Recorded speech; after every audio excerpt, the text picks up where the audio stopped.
Hi scholars, this is Liz, and today I am going to be talking about budgeting and specifically using the envelope method. And the reason I chose that method is I think it's very helpful for people who are visual, and it kind of helps you track your money. And it was the method I personally used when I was in high school, and then I still continue to use. And it's really helpful because I think it's a good way. It can evolve, as you have more expenses. So to do the envelope method, really all you're going to need is envelopes. I use the envelopes from my bank. You could just go to the store and buy a pack of envelopes.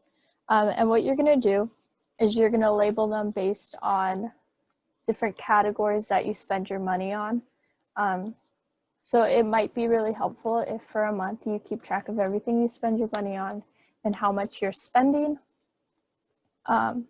So when I kept track, I realized that my biggest expenses were school, bills, and then I have a whenever / hanging out with friends envelope. And then I have a few goals. So my goal was to move out, so I made a move out envelope. And then I also made a Disney envelope because I thought, why not go to Disneyland? It'll be fun. And the way I broke up my money was by percentages, but you could also do it by dollar amounts. So if you know every month you spend $100 on bills, you could always put your $100 towards the bill envelope. And if you spend $50 on school books, maybe, and you could always put your $50 towards your school books. And then the reason I have goals is those are definitely the smaller amounts that I put away, but I think over time it builds. So for Disney, I only put $3 a week. It's basically like one Starbucks, maybe one drink I don't go get. And my goal is over the next few years, I'll have enough to like have a really cool Disney trip. And yeah, so tip I would give is when you do your envelopes, keep track of the money you have in there. So I don't know if you can see it, oops, but it's not gonna let you see it because I wrote in pencil. But if you keep track of what you put in, so at the start you put like, okay, my Disney account, I put $3. And then each week add $3, and you could put the date if you want. It can kind of be helpful to see you track your money.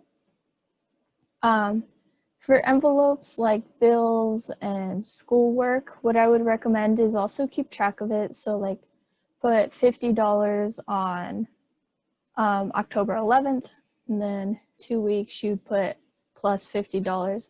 And then if you ever take money out, subtract your money, and then you could put why you spent it. I like to do that just so I know where my money is going.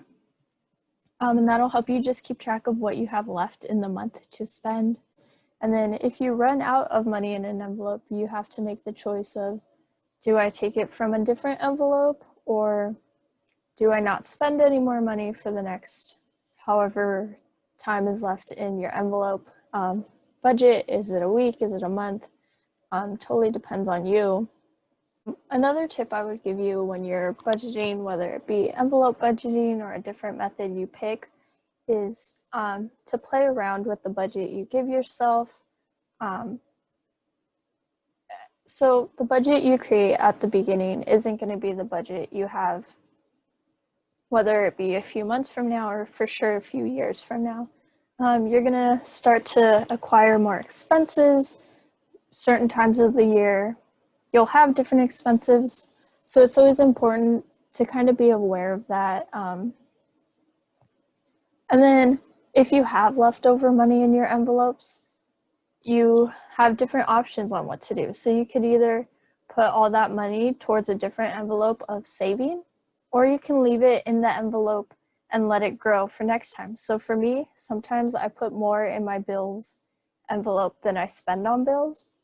So I always leave the bills in there so that if I ever have a bigger bill, I'll have the money and I don't have to take it out of other envelopes. But I know some people like to take the money out of the envelope if they didn't spend it in their month. and it goes to their savings or it goes to their for fun envelope. So that's something that's totally up to you, however you want to do it. But I just wanted to give you a little resource, a little kind of an example of how I do it, but I want you all to play around with it to make it work best for you in whatever way that might be. And please let us know if we can help you in any way.